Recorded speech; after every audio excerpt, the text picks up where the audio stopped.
Hey everybody! So, 2020 was a year that happened. Obviously, I don't need to go into details about the total shit show that was last year. But, you know what, in the gaming world, things were just meh. Both actual releases last year, and for me personally, for what I played.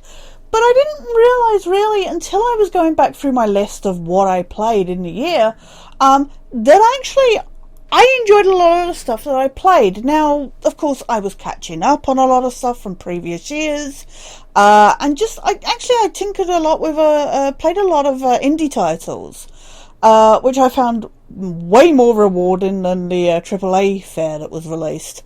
So yeah, actually, I ended up with more titles on this list than my worst of one. But anyway, let's cut to the... I'm rambling here, and let's just cut to the chase, shall we? This is my top 11 games that I played, not necessarily that were released, the ones I actually played in that year that just happened, 2020. Starting off at number 11 with A Plague Tale: Innocence. This one is actually quite flawed, but I genuinely enjoyed it. It was an interesting experience. It had a very indie title kind of feel, but so you're focused on these. It's a big escort mission game, essentially, which immediately makes you go, no, anything but that. But actually, it's not the worst thing known to man. It can be frustrating in that way that escort mission games can be. But actually it worked relatively well. The AI, like, being able to tell them where to stop and where to start and stuff like that. So you play as these two kids in France, kind of in the Middle Ages. I could be wrong about that. But so you play predominantly for the whole game as this teenage girl, who has to escort her little brother after shit goes down at their holding, where her parents are, well, I would say killed, but you find out one of them wasn't killed. But yeah, the parents are dead, and these kids have to flee because they're being chased by all these guards and that. And you find out later why they're being tracked down. But can I say, for kids, you know, they're being tracked down, specifically the boy, yeah, they're quite murderous, these guards. It's like, dude, I thought you needed to capture this boy alive, but apparently not. So anyway, yeah. So basically you have to stealth around a lot of areas while you're trying to get, you know, to safety, and then you meet up with these other characters, and you become this band of brothers in a way, and then you end up like shacking up at this castle, abandoned castle.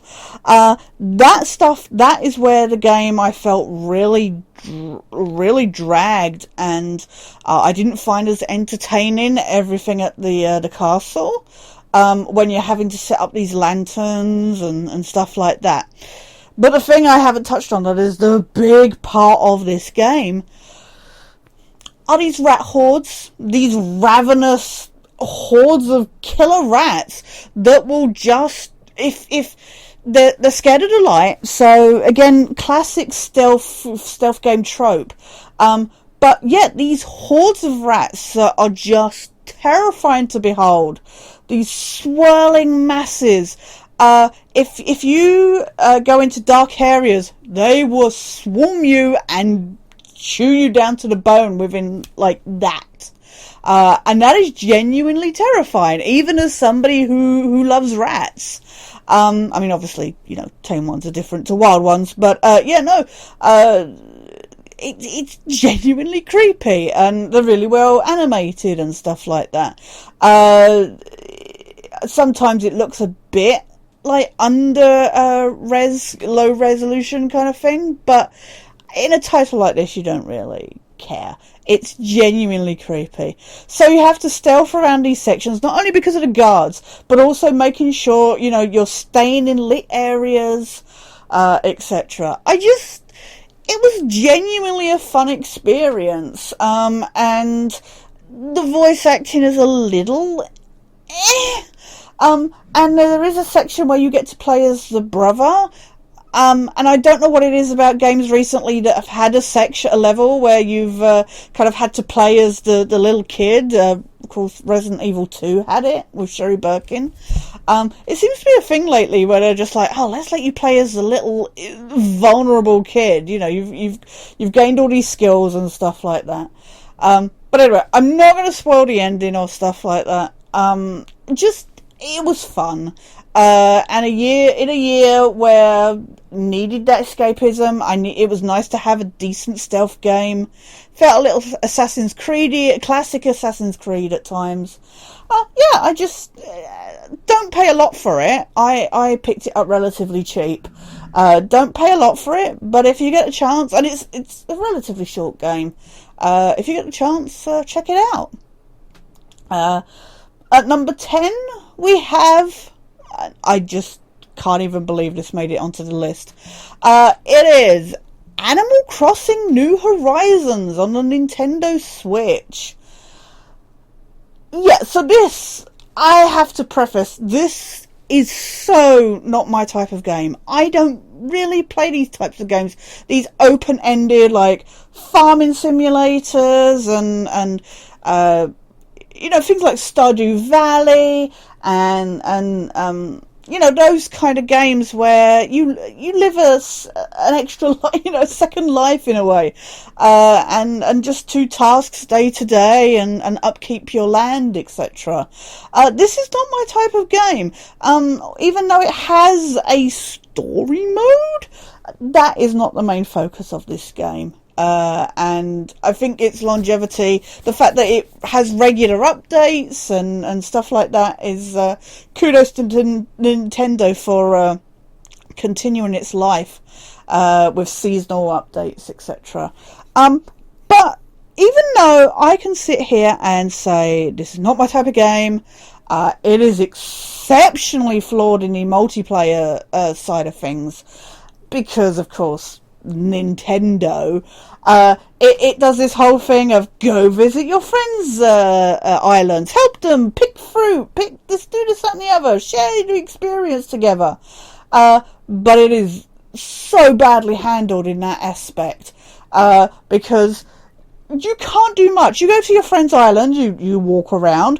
They can't do much of anything while you're on their island. They're trying to do something in their house or plant stuff or whatever. And it's like, oh, there's someone on your island. Wait until they leave. And you're like, why make out like this is an experience to be shared when you're then telling me, no, you can't do that while there's somebody on your island? Tell them to sod off. It's so annoying on that sense. And Nintendo, you really need to really up your multiplayer side of things. But for all that, I actually really found it relaxing, kind of like Death Stranding the year before. There was something very zen about playing it. I enjoyed playing it with Donna. We visited each other's islands and stuff, and yeah, I just found it relaxing. It does get tedious and repetitive and boring in that way that these type of games do. But yeah, I mean, in a year where we were all trapped at home, it was... I swear Nintendo knew what was going on, because the fact that this was delayed in their good practice way of making sure that their developers were not overworked, etc., to make sure it was all ready to go before release. Some other AAA developers might want to learn from Nintendo on that side of things. But yeah, no, they kept delaying it due to issues, etc. And then lockdown happened, and this got released. So it and Doom Eternal, which is not on this list because I just did not play... Well, I didn't play anything of it, except for the multiplayer last year, so that's not on this list. But those two came out on the same day. You know, you couldn't be any more diverse on those two title releases. but they came out literally at the start of lockdown. So it was the perfect game to just sit, chill, and tinker with while you're locked indoors. Yeah, it's quaint. It looks pretty. I found my island residents are quite cool. I did get rid of one because he was annoying. But otherwise, it's nice to chat with your islanders, etc., and just do some, plant some stuff and just explore. It's fun. The fact that they've added like a way to adapt your island, to build, different, to change the landscape, is a nice addition to the series. I say that I'm not like well versed in the past iterations of the game, but yeah, no, I just think it's a nice, fun, relaxing game. Nothing too stressful. It's not a big deal. It's not my normal type of game, but the fact that I found it relaxing and fun, despite the fact it's a game I would never normally play, I have to give it kudos where kudos is deserved. Moving on, at number 9, we have this list. Honestly, you'll look at this list and go, what? But I will get to, why at the end. Like, this past year, I just didn't play that many games. But, yeah, no, number 9, it had to be Untitled Goose Game. Honk. It had to be. This is such a simple game. It's only a couple hours long. Screw the speedrun trophies. They are super annoying. Especially when a bit of RNG makes do I keep bumping into my microphone, by the way? I do apologise. A little RNG makes some of the NPCs super annoying and puts them out of their paths, etc. But this is a game, basically, you play as a goose, and you're a dick. You know what I was saying about Animal Crossing? This came out, it'd been on PC for a while. It finally came out on PS4, midway through December, Christmas time, I think. I can't remember exactly. But yeah, it finally released on PS4. So I finally got to play it.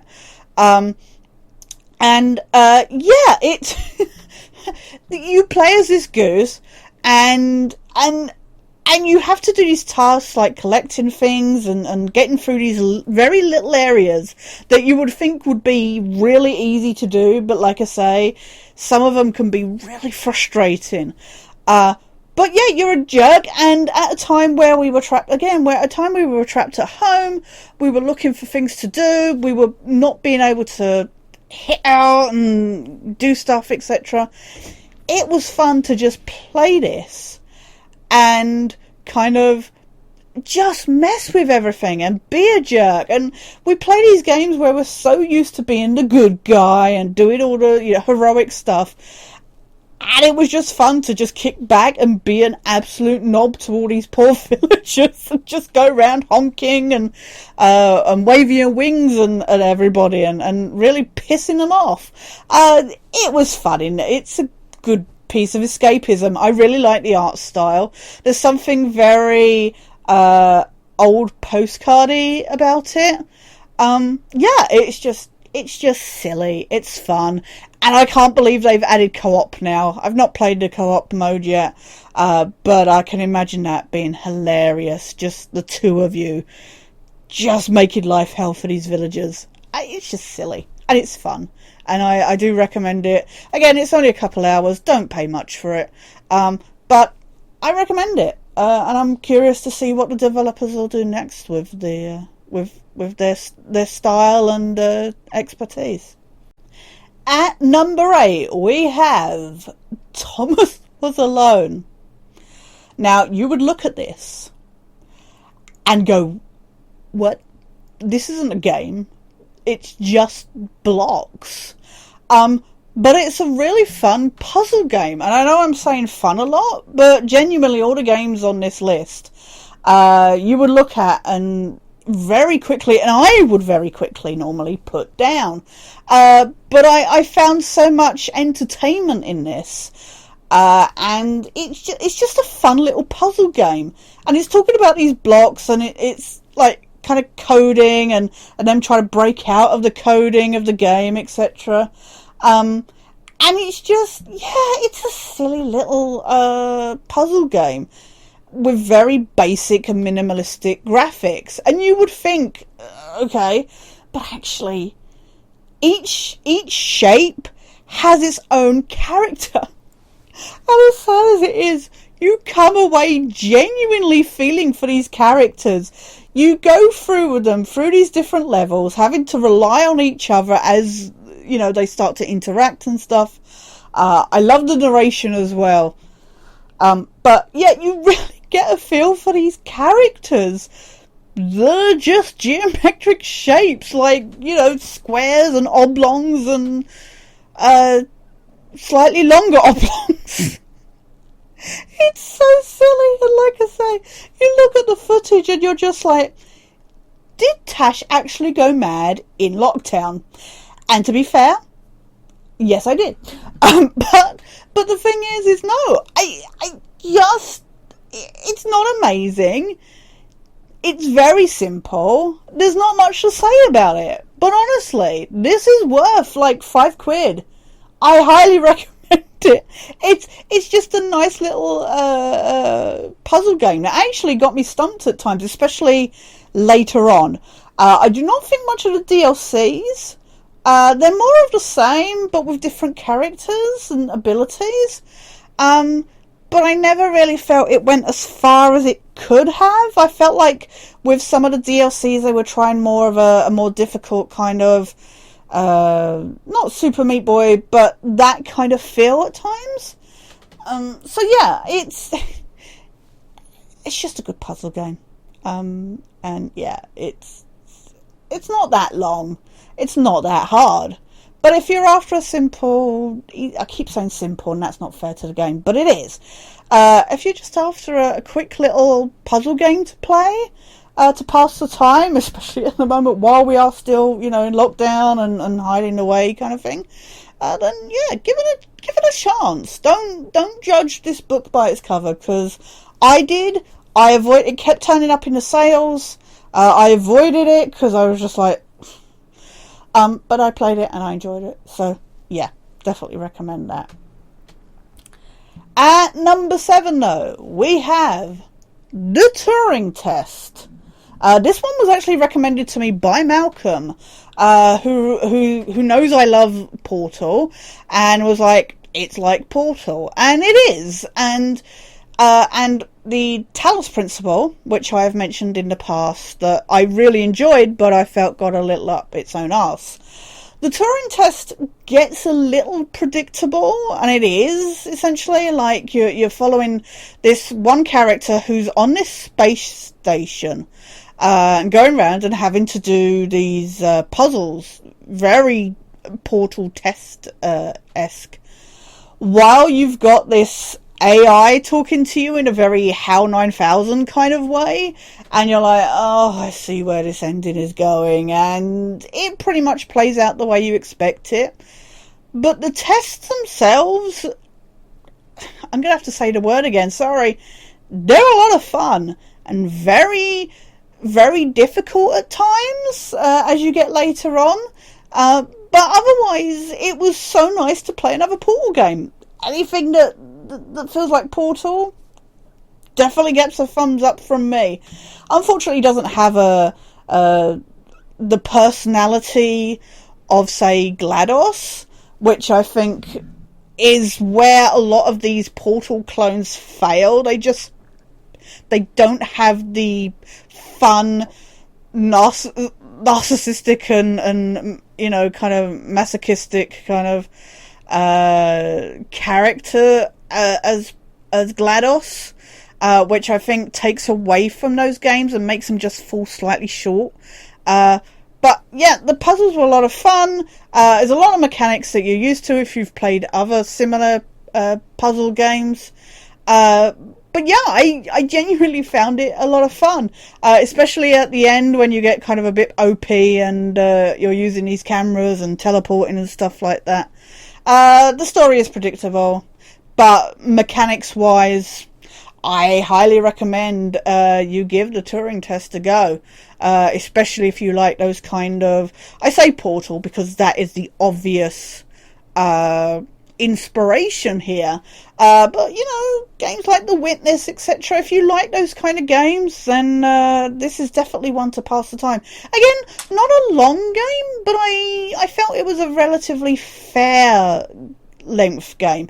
It dragged a little bit at the end, but at the same time, I kind of didn't want it to end when I got to... It was such a weird conflict of thoughts on it, because I was like, oh, it's starting to drag now. But then when it's finished, you're like, oh, I want to do more. so yeah. Again, it's a good puzzler. If you like puzzle games, then definitely check it out.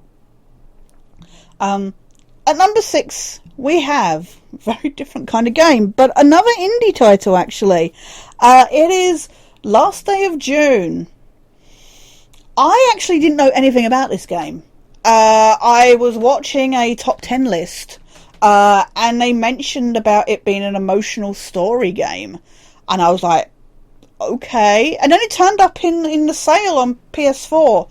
And I was like, oh, I heard about this. I mean, I literally, that was all I'd heard about it, was that it was this emotional story. And I love me a good emotional story. So I thought, okay, I'll check it out. I'll pick it up in the sale. And I played it, and the art style is nice. There's something a little, not Coraline, but that kind of animated dolls look about it. Where they have these massive heads and then these really small bodies or whatever. I mean, I say that's like 2 of the characters have bodies like that. But I will say it started up and there's no dialogue.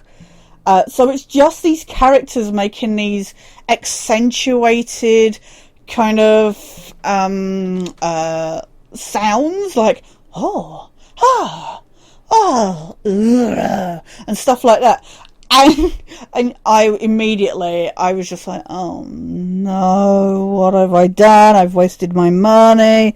Because you start out on this little dock with these 2 elderly people, and the man's voice is very like, oh, you know, there was something annoying about it, and I was like, oh no.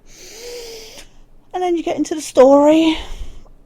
Oh my god, I cried so much at the end of this game. It's only a couple hours long.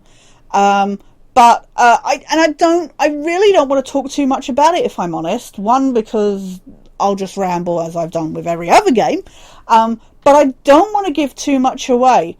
But basically, there's a tragedy, and then you spend time trying to stop this tragedy from happening by this magic power that happens, where you can jump into these paintings and try and take control of like these 4 or 5 other villagers, to try and control them, so that in the hope that this tragedy doesn't happen.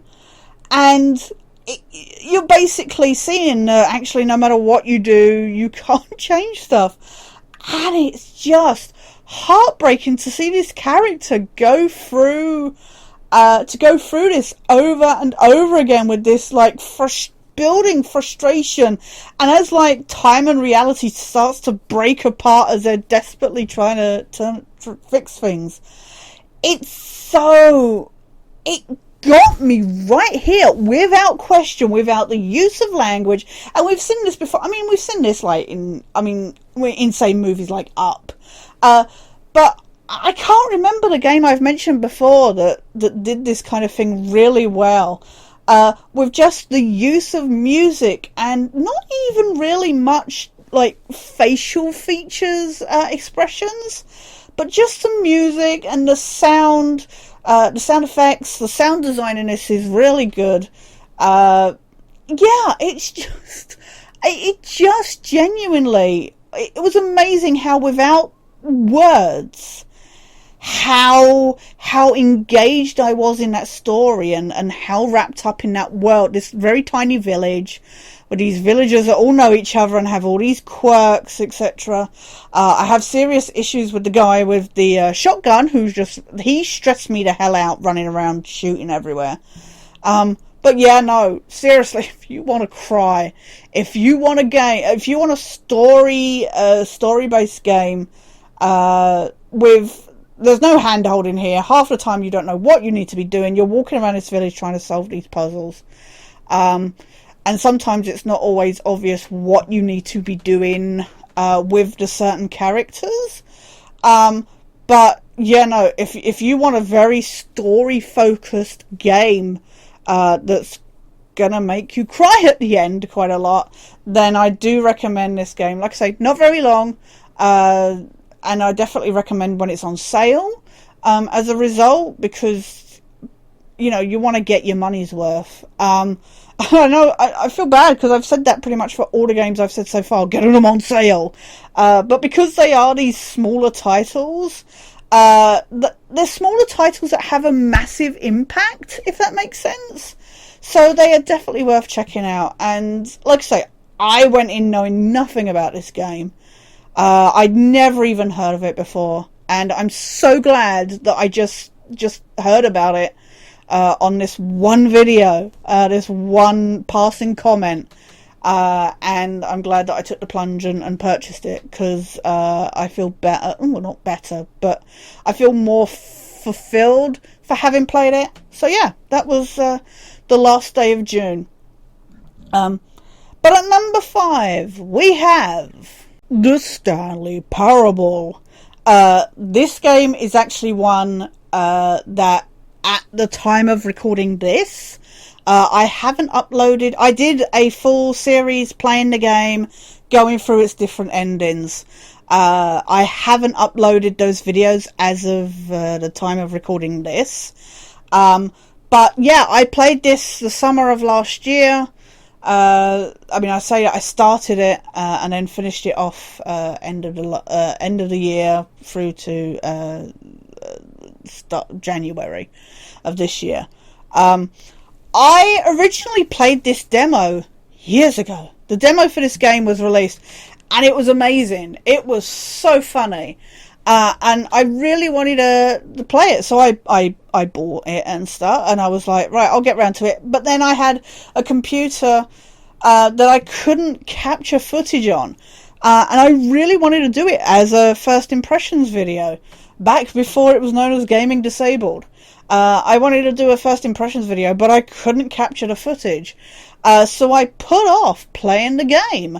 And then this past year, I finally got a new PC that actually plays games and records them. So I finally sat down to play it, and perfection. This is so funny. It's got a real, again, I bring up Portal. It's got that Portal-esque sense of humour. Actually, recently I finally listened to Hitchhiker's Guide to the Galaxy on Audible. Hashtag not spawn. But it was Stephen Fry reading it, and as he was reading it and I was listening, it made me think a lot of the Stanley Parable. It's got that very similar kind of narration and sense of humour to it. You play as this character, Stanley, who's just this overworked drone, essentially, at this office. He does the same tasks day in, day out, sat at his computer, getting these orders that he then just passes on or something like that. But then one day he realises that there's nobody outside his room, and he's looking around the office, and you're trying to figure out what happened. I would be lying if I said that you actually find out what happens, but the fun is in, so Stanley is silent. He's standard silent protagonist, and the only voice in the whole game is this narrator, who has this British accent, and is just, the actor that they found for this is just perfect. And the line delivery is spot on. But yeah, no, the writing in this is amazing. It's so much fun, so hilarious. And the fact that you can follow the narrator's commands. He tells you, you know, which door to go through or what to do. And you can either follow his commands and the game is over in like 20 minutes. Or you can try to explore every possible way of just being a dick to him. And that is where the writing really pays off. It is so good. There's not much to the game. There's not. It's not like you're in a combat game or anything like that. There's no puzzles. It's all more just the experience of going through this and the narrator. So if you're after a deep game, then this is not it. But if you are after pure entertainment, and just, again, as I said, kind of with Goose Game, just that opportunity to be an absolute jerk for a day, this is worth it, 100%. I couldn't put this any lower on this list if I tried. I had to write out this list about 10 times, because I just could not figure out, like, some of the other ones. I was like, maybe I should put it higher, maybe I should put it lower. But Stanley Parable, I had to put it in, like, the top kind of 5 slot, because I got so much entertainment and so many laughs out of this. I was laughing my head off so much of the time, and there were a couple of the endings. There was like 15 or whatever endings. I don't remember how many it was. There are some of the endings that genuinely choked me up, and I made a joke at one point. It didn't make it into the I don't think it made it into the final edit of the videos, but where I made a joke about how I was sure the narrator was Gladys's brother, but actually, other than, say, stuff that's revealed in Portal 2, I never felt as emotionally. There are times in this the narrator, you're actually like, oh, actually that's really sad. You feel so bad for him. As this, you know, this being that is assigned this role in this game, you know, he's like, oh, I was just trying to do my job, you know, kind of thing. Yeah, you really start to feel for him. So yeah, just character based, it's a lot of fun. Like I say, it's not much else to it, but I just got too much of a laugh out of it. And the fact that it's so, like, there's nothing that repeats from the original demo that I played. The fact that it's like extra to what that was, and that was actually, sorry, I knocked the microphone. That was actually a substantial length demo. So the fact that this is a completely separate experience, no, seriously, and the fact that this is a Half-Life 2 mod, is just mind-boggling. I really, if you want a good laugh, definitely, if you get a chance, check out the Stanley Parable. But at number 4, we have actually a joint title slot for Fall Guys and Among Us. So we've spoken in other titles about, like, say, like Animal Crossing, where it was just released at the perfect time. The interesting thing about Fall Guys and Among Us is that actually they're older games. Well, I mean, specifically Among Us.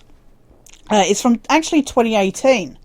But it's had ebbs and flows where it's become popular with Twitch streaming and stuff like that. Sorry, I knocked the microphone then. I was trying to get it a bit higher. So, yeah, it's had a bit of a life where, you know, it's kind of had popularity spikes and then disappeared again. And it disappeared again so much that the developers were looking at doing a sequel, and they felt like the life of the game had stopped, you know, kind of thing. But then, lockdown! I'm just trying to see how many times I can say lockdown, I guess, in this one video, in case you didn't realise that was a thing that happened. But yeah, the thing is lockdown happened and people were browsing Steam, I guess, for different games to play. And we got these what helped with Fall Guys? So Fall Guys is this Takeshi Castle, Wipeout, kind of gauntlet run game where you're up, and it's in that battle royale style. So immediately you're like, oh no, not another one, jumping on the battle royale game, train.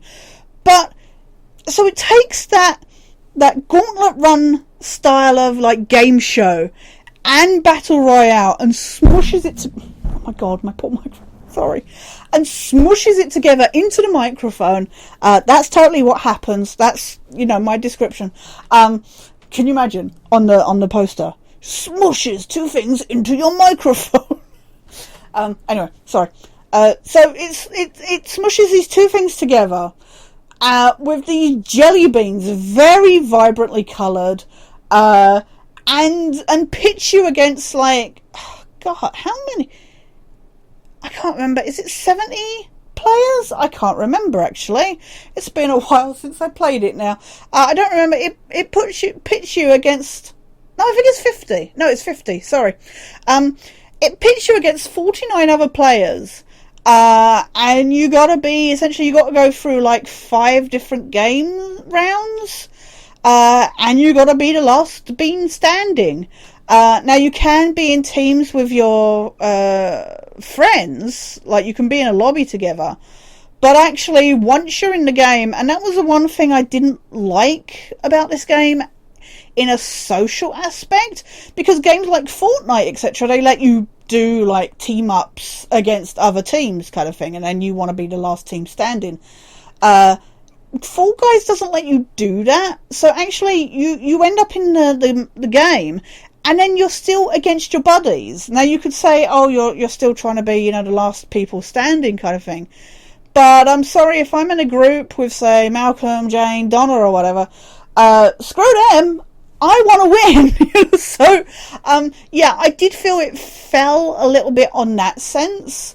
But actually, and also, screw team games, because it won't let you be in a team with your friends, but it will let you be in teams that you then have to depend upon, and you can fail just because of the team. I hate the team, and I don't think anybody does. I hate the team rounds in that game, but because otherwise it just comes down to luck and skill kind of thing. But yeah, it's a good laugh. It is a lot of fun. It's so vibrant. It's that kind of genre, like I say, that kind of game show genre that doesn't really have much exposure in the game world. And it came out, unfortunately it kind of died, its popularity died down very quickly. But it sprung up in the summer, and what helped is PlayStation, their subscription service, PlayStation Plus, made it their free game for the month. So people were able to get it for free. I think over on Steam it was like $15 or something like that. But yeah, no, PlayStation got it for free, so I think it got so much exposure because of that. But it's just a good laugh, and like I say, that kind of genre doesn't get seen. And again, and despite my issues with the whole multiplayer aspect with friends, say, this came out on just the perfect time to bring people together. And I know I say that about Fall Guys, but I don't think any game kind of really leapt on that ability to bring people together at a time where we couldn't hug, we couldn't meet up, we couldn't talk in person, than Among Us. This was a game where it lives and dies by your ability to play with friends. Now, unfortunately, I think the life of the game is finally drawing to a close, because there's just not much to do in this game. We do have a new map coming sometime early in this year.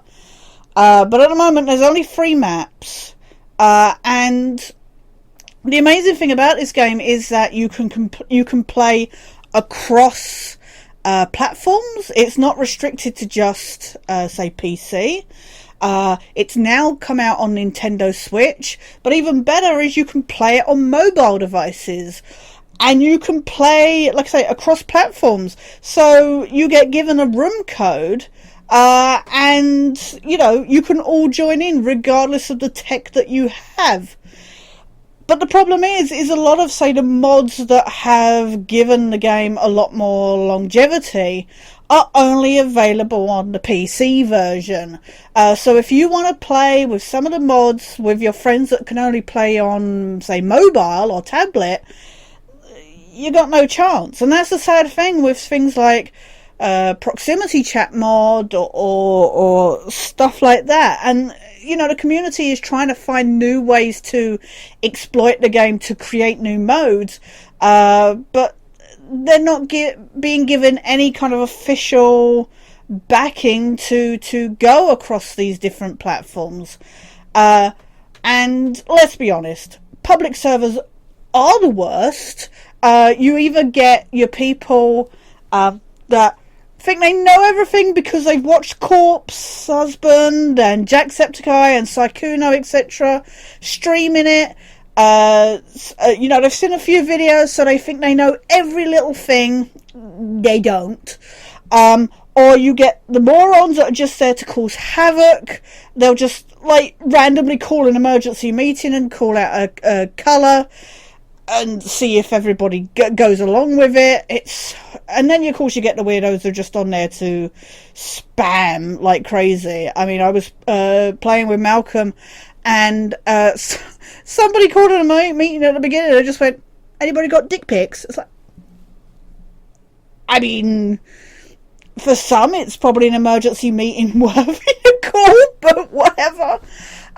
Yeah, public servers are not the best. People leave if they don't get pictures. So, for those who don't know, who've somehow missed what this game is, because everybody seems to be talking about it, is you are crewmates on a spaceship or a science facility, and one of you is the killer, but you don't know who it is. And the point is, the crewmates do their tasks, have to get that all done for them to win.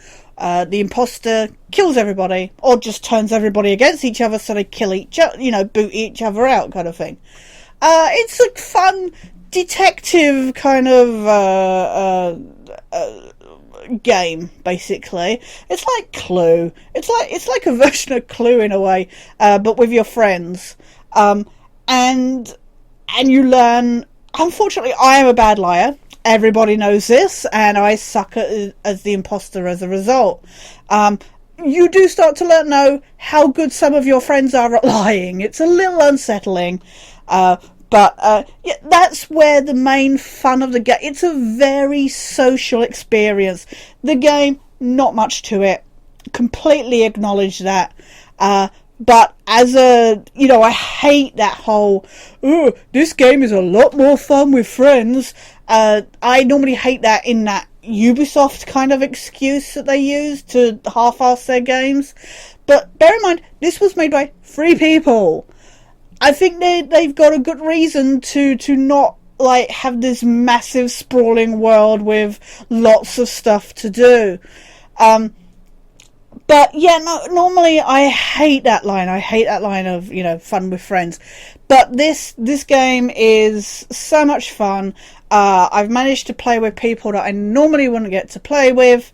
And it's been it's been fun to be part of a bigger group of, like, you know, 6-7 people, and having a good laugh and being sneaky and killing each other and being a jerk and voting off the wrong person and stuff like that. And I think, genuinely, I think this was just the perfect game near the end of the year to bring people again that had been trapped indoors and unable to communicate with people. It was something for people to share at a time we couldn't really share with each other. So that's why I had to put Fall Guys and Among Us in the same slot. They're different games, but the joy they brought was for very similar reasons. And yeah, they're very basic games. Not worth... I mean, Among Us is free on tablet and mobile. It's only like £4 on Steam. I think it's only about £4 on Nintendo Switch, so it's not that much. Fall Guys, I think, for its modes, if it continues to have its seasons where it's adding new game matches, styles, etc., if that continues, then I think that is definitely gonna, even though it's died in like kind of very popularity online wise, I think that's gonna have the much, unless the developers of Among Us step up and add more modes, etc. I think Fall Guys has got a lot more longevity to it.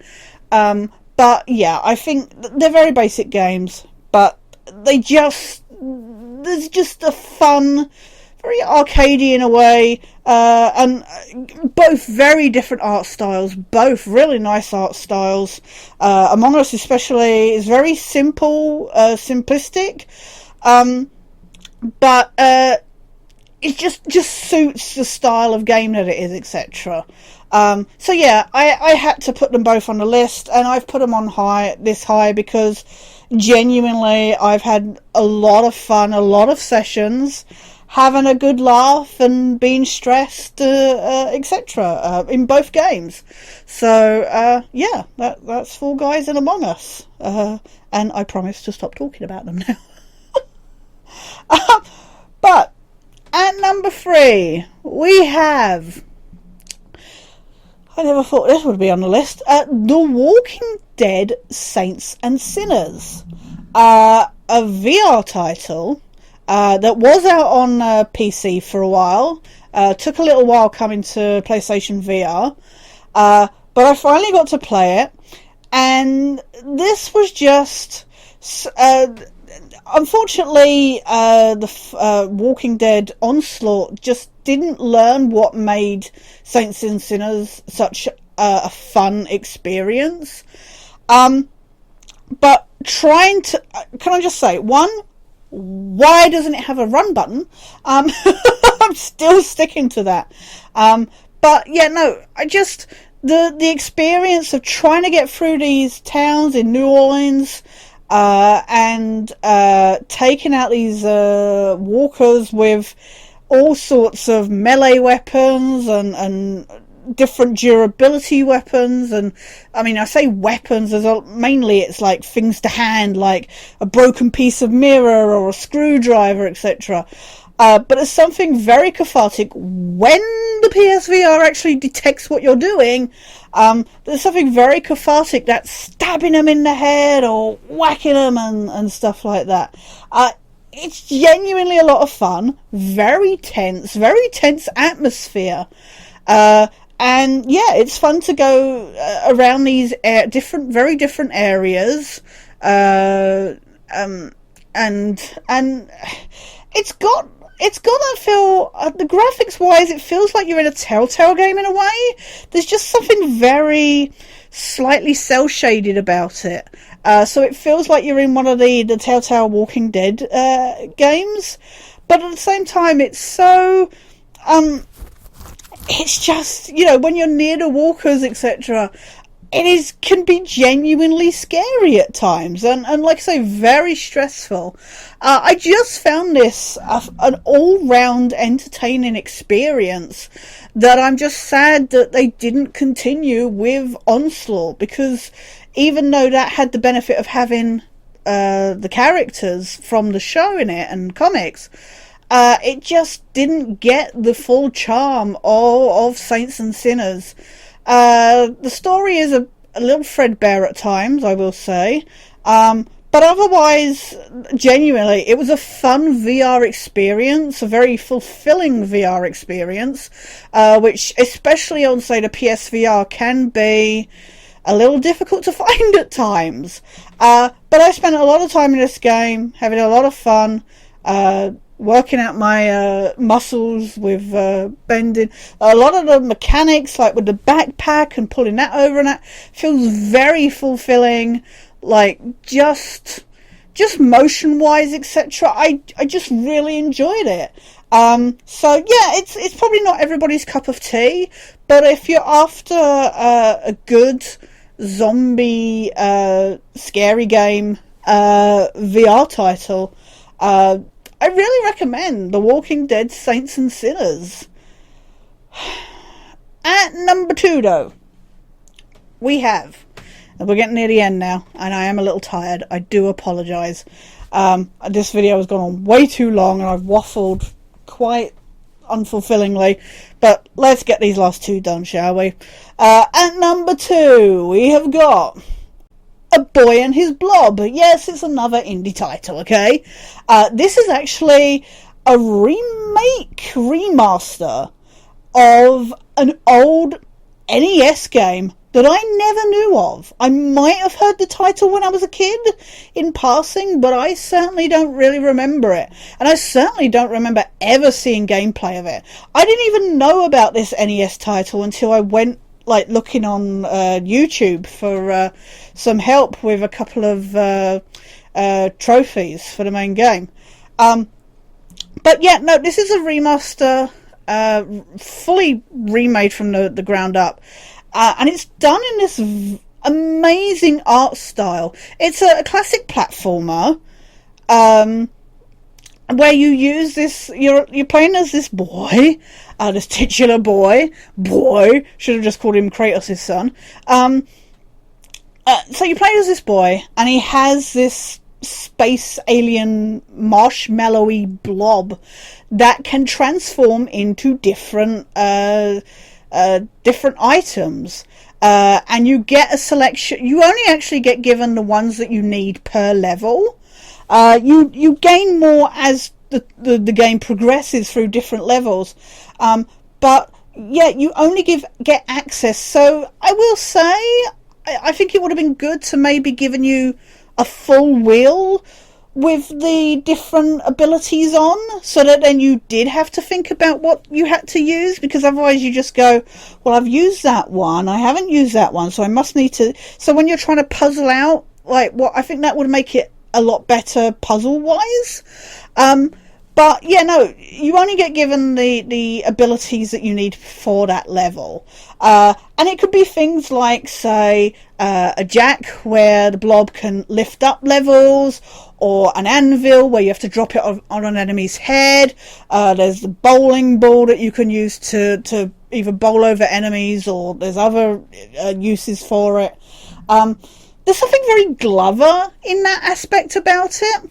But it's fun working out the puzzles. I love the platforming, but the art style, what I've started talking about before, is it's done in this beautiful hand-drawn animations, something a bit like Cuphead in a way.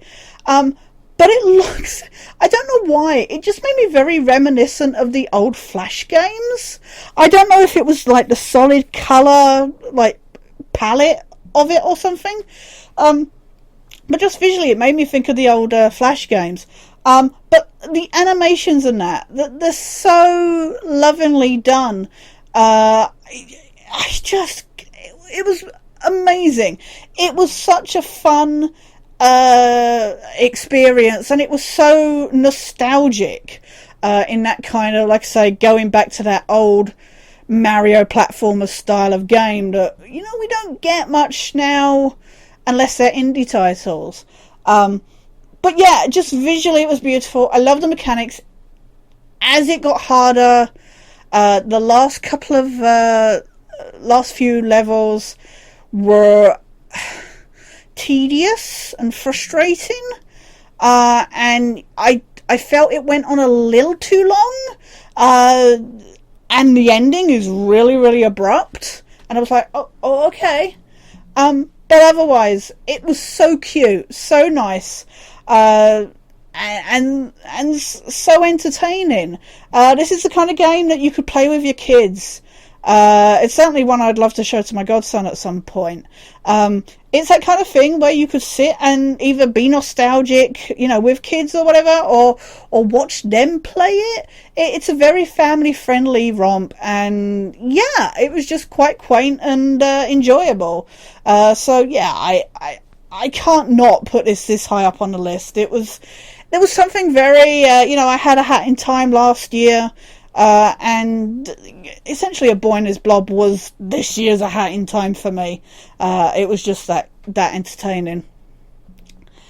At number one, no, we are finally there. At number one, I don't think this will surprise anybody. It had to be Ghost of Tsushima on the PlayStation 4. This, you know what?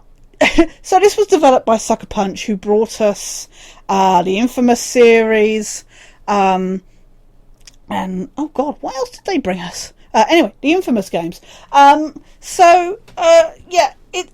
It's brought to us by Sucker Punch, and I'm pretty sure they knew that people had been going on for years and years begging to know why Ubisoft still hadn't made a Feudal Japan Assassin's Creed, and I'm pretty sure Sucker Punch was just like, you know what, you're not going to make it, we'll make it. So you're set in Japan, you're playing as this character Jin, who is has to stealth around these fortresses, etc. And yeah, it's essentially an Assassin's Creed game. But the island of Sashima is beautiful. It suffers with the Ubisoft problem of being empty, and that would be one of my biggest issues with the game. That, and I'm not the biggest fan of the whole wind to direct you to your next objective, especially when it then just stops and you're stood there going, okay, now where? And you're like, I will say it's very, there's something very fulfilling to satisfying to like swipe your finger across the touchpad and the wind appears on the screen. There's something very satisfying about that. But you're like swiping away going, hello wind, tell me where to go, and nothing happens, and you're just stood there going, okay, I'm sure it's around it somewhere. But yeah, just the island is beautiful. Graphically, it's nice. And just gameplay wise, there's something a bit For Honor in some of the, like having to make sure you do your parry on time right. I love this opportunity where you can go up to these like settlements and just walk in and just go up to like the biggest guy and go, "Oi, you, die!" Just pick a fight, be honourable. I love that it keeps going on. You've got this warrior, Jin is this very honourable samurai, and he's like, no, you should go up to their face and tell them, excuse me, you smell, and pick a fight, then sneak around and kill people. And of course, as somebody who's a massive fan of stealth games, I obviously stealthed as much as I could, and you could see that Jin was like, really, I'm disappointed in you. But then you've got these other characters that are like, no, you need to learn to be a ghost. There are times where that works. So yeah, the missions can be a little predictable and tedious, and the story particularly is nothing really that amazing, but the characters are really engaging. I just enjoyed my time with Jin. And yeah, just the combat is really, really, really fun. Again, especially when you're timing it, it takes a lot to perfect the perfect parries, etc. But at the same time, sometimes actually it's quite easy to get into the flow of. There's no real difficulty getting into it. Obviously, the difficulty ramps up. But, it's not an inaccessible game, is what I'm getting to, basically. So, yeah, I mean, again, in a year where I felt like the AAA landscape was not amazing by any means, I just genuinely, I do recommend, especially if you're after a good samurai game, because I just don't feel like we get those anymore. If you get the chance and you like kind of third person action games, I definitely recommend Ghost of Tsushima. Try that again. Ghost of Tsushima. It's worth it. It's nothing outstanding by any means. And had last year been a better year for me gaming wise, because for those who don't know, as the year before last year started, my site had seriously taken a downturn. Things had started to become a lot more unfocused.